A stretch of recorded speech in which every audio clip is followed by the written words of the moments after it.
Hello, मी पल्लवी. तर तुम्हाला आजचा विषय कळला असेल. आपला आजचा विषय आहे आपली मुलं.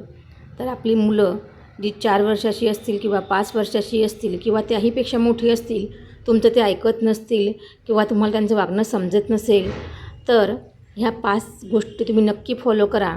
त्यामुळे काय होईल, तुमची मुलं तुमचं ऐकण्याचा प्रयत्न नक्की करतील. आणि सगळ्यात महत्त्वाचं म्हणजे न ओरडता आणि न त्यांच्यावर चिडता तुम्ही त्यांच्याकडनं ही कामं नक्की करू शकता. तर सगळ्यात महत्त्वाची कामं कोणती आणि कुठल्या टिप आपण जर फॉलो केल्या तर आपले मुलं खरंच आपल्याला ऐकतील. तर त्यासाठी सगळ्यात महत्त्वाची टिप पहिली ही आहे की आपण त्यांच्या भावना समजून घेतल्या पाहिजे. लहान मुलं जी असतात, आपण जर त्यांच्या भावना समजून घेतल्या तर नक्की त्याचा आपल्याला उपयोग होतो. तर मी जेव्हाही कुठलंही काम करते त्यामध्ये मी माझ्या कबीरला आणि मंजिरला इन्व्हॉल्व करत असते.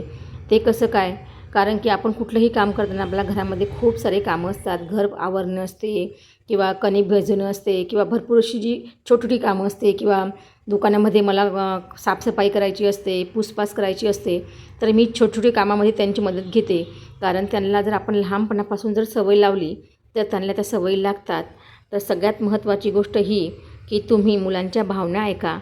त्यामुळे काय होतं, ते जेव्हा बोलतात तेव्हा आपण त्यांच्यावर न चिडता आणि न रागवता त्यांच्या पहिले आधीच्या गोष्टी ऐकून घेतल्या पाहिजे. नंतर आपण त्यावर उत्तर दिलं पाहिजे. त्यामुळे काय होतं की मुलांना वाटतं की आपली आई आपलं सगळं ऐकते. त्यामुळे त्यांचा राग कमी होतो. दुसरी महत्त्वाची टीप ही आहे की तुम्ही कधीही तुमच्या मुलांना वेळ द्या.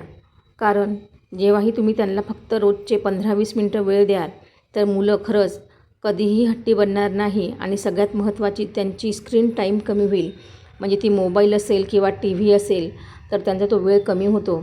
आता समजा मला नेहमी कणिक भिजवायची असते किंवा कणकेचं आपण जेव्हा चपाती करतो त्यावेळेस मी कबीरला आवर्जून कणिक देते. कारण तो कधी कणकेचा गणपती बनवतो, कधी महादेवाची पिंड बनवते. हे जे देव आहे हे त्याला खूप फेवरेट आहे. कधी मछली बनवतो, त्याला जे आवडते ते सगळं या कणकीपासून ते बनवतो. थोडीशी कणिक वाया जाते, पण काय करणार आहे आपण. आपल्या मुलांना आता खेळायला जागा नाही आहे आणि सारखा मोबाईल पण आपण त्यांना किती देणार आहे. त्यामुळे मी जेही काम करते त्यात कबीरला नेहमी त्यामध्ये घेते आणि कबीरला सांगते हे असं कर तसं कर. त्यामुळे काय होतं, कबीरचा वेळही निघून जातो आहे. आणि दुसरी महत्त्वाची गोष्ट, त्याला ती मम्माने गोष्ट किती छान केली आहे तसा तो करण्याचा नक्की प्रयत्न करतो. आणि सगळ्यात दुसरी महत्त्वाची गोष्ट ती म्हणजे आपण त्यांच्यासोबत वेळ घालवला आणि त्यांच्या जर गप्पा ऐकल्या तर ते इतके छान बोलतात. ते सगळं आपल्याला सांगतात, मम्मा मी आज काय करणार आहे, मी आज शाळेमध्ये काय केलं किंवा कोणासोबत खेळलो, कोणासोबत गेलो. ते एवढी बडबड करतात. त्यामुळे काय होतं, त्यांचं बोलण्याचं स्किल पण डेव्हलप होतं. आणि सगळ्यात महत्त्वाची गोष्ट की ते आपल्याला मदतही करतात आणि मम्मा जसं काम करते आहे तसं ते करण्याचा प्रयत्न करतात. तर ही आहे आपली दुसरी महत्त्वाची टीप. तर तुम्ही तुमच्या मुलांसोबत जास्तीत जास्त वेळ घालवा. त्यानं काय होईल की त्यांना खूप चांगलं वाटतं की आपले आईवडील आपल्याशी बोलतात आणि आपल्यासोबत वेळ घालवतात. आणि तिसरी महत्त्वाची गोष्ट ही आहे की त्यांना प्रश्न विचारा. आणि जेव्हाही ते प्रश्न विचारतात तेव्हा कंटाळवाणं उत्तर अजिबात देऊ नका की सारखं काय तू तेच विचारतो, मला बोर होते आहे.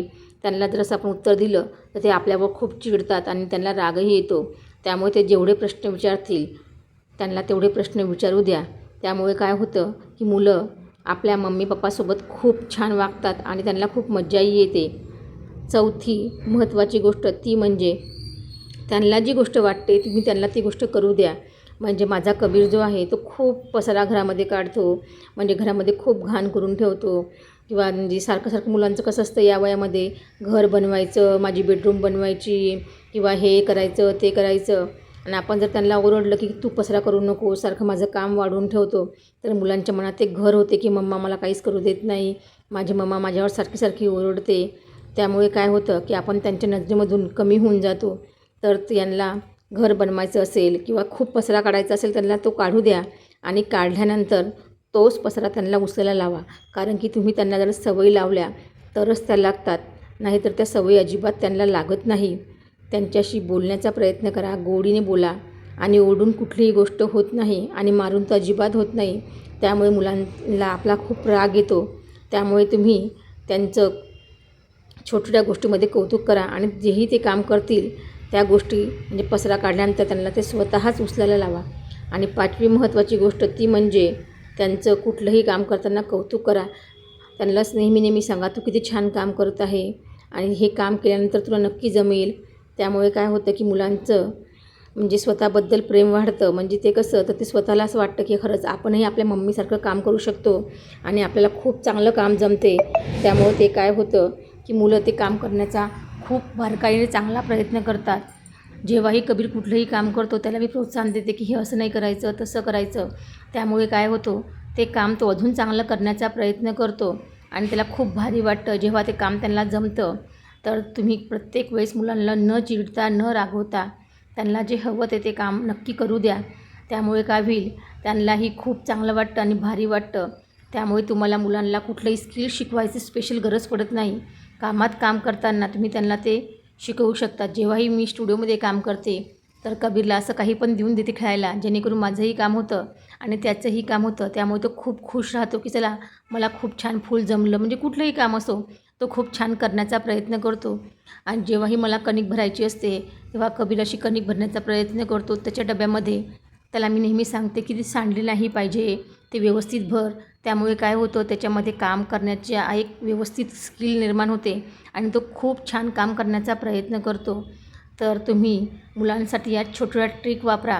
त्यामुळे तुमच्या मुलांचा मोबाईलही सुटतो आणि दुसरी महत्त्वाची गोष्ट म्हणजे ते चिडचिड करण्यापासून खूप लांब राहतात. जेव्हाही तुम्ही त्यांच्यावर चिडचिड करण्याचा प्रयत्न करता तर त्यांना चिडचिडपेक्षा तुमचा त्यांना खूप जास्त राग येतो. आणि जेव्हाही तुम्ही कोणतंही काम करत असाल तर त्या कामामध्ये मुलांना घ्या.